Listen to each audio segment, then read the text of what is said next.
Hi, today from the Black Forest in Germany. Today we will be talking about the relationship between wealth and money. See you in the next part.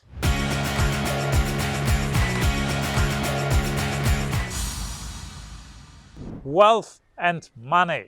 What is the relationship between these two? In many comments, in many emails, I get people equal wealth with money. They think nations or people are wealthy when they have a lot of money. And this is kind of a misconception that I want to debunk today. I want you to realize that wealth is not money. It's not the same. You can equal wealth to capital, but you can't equal wealth to money. Wealth is all the products and services that a society owns.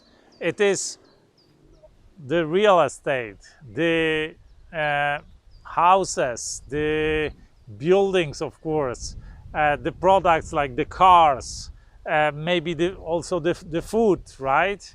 The oranges, the apples, the computers, the TV sets in the society that are somehow manufactured, and also the services that the society has access to, all the companies that are there, the production capacities, the means of production.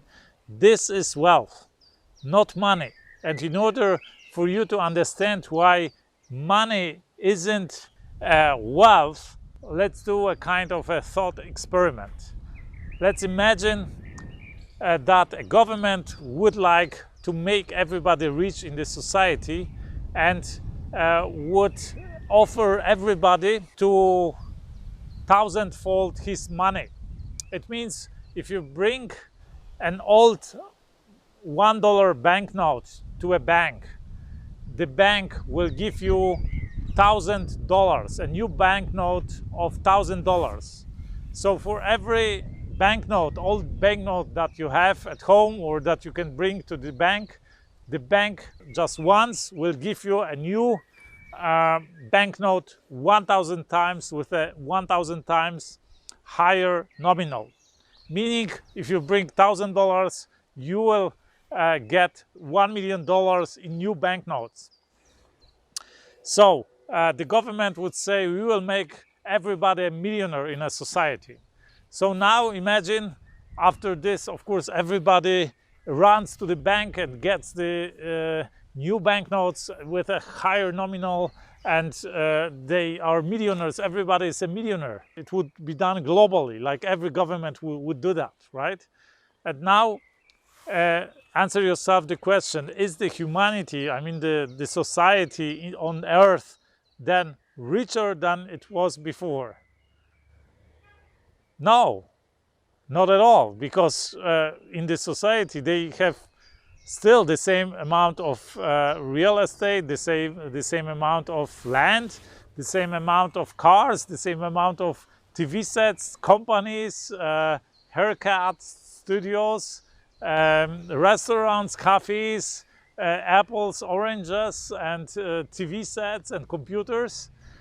Nothing changed, just the numbers in the money changed. But if you go to a shop, you will certainly realize the prices are much, much higher, because everybody comes with much more money. So if everybody would buy everything at the old prices, there would be a shortage of the goods. So apparently the market adjusts the prices, and the prices will rise thousandfold, and nothing would happen. On the other hand, you could also imagine yourself, can you imagine a society with a lot of money, but there is zero products, there is no real estate, no land, no products, nothing, just the desert maybe, or even the ocean, or nothing. The society doesn't own anything, just owns a huge amounts of money. Let's say everybody is a millionaire, but there is nothing, no houses, no cars, no TV sets, and so on. would that society be a rich society, a richer than the society you live in? Or maybe it would be a poor society. Of course it would be the poor society. You can't eat money. You can't do anything with that money because there is no products, no services that you would be able to afford or to buy for that money. On the other hand, you can imagine a society with 10 times as much products. Everybody would have 5 cars, 10 houses, and a lot of land, and maybe a company, and so on and so on. Extremely rich society, and in that society you would have just maybe even no money at all, or some very little amount of money. Would that be a rich society? Of course it would be a rich society. So money is just a tool to somehow transact between the members of the society, but it doesn't constitute the wealth of the society. It can be seen as a transitional wealth of some individuals in a very short period of time, but it is certainly not the wealth. The wealth, money can mean only wealth if you can buy products for that, if you can buy services that then make you wealthy. If you are not able to buy the services for that money, then it can't be wealth. Or let's say it depends on how much services, how many products can you buy for that money. So this is the misconception I wanted to clarify today. I hope I could put it in the right words and make it pretty clear to you. I invite you to comment. I wonder what your thoughts on that topic are.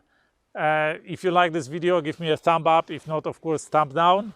Share this video with your loved ones, with your friends. One day they will thank you for that. I talk here a lot about economy, about money, about doing great, impossible things in life and business. I talk also about how the best entrepreneurs in our world think and act, how the self-made billionaires in the world think and act. So if you like this video, you will certainly like my other videos. I invite you to watch them. That's it for today. I wish you a fantastic day. Let's do something extraordinary today.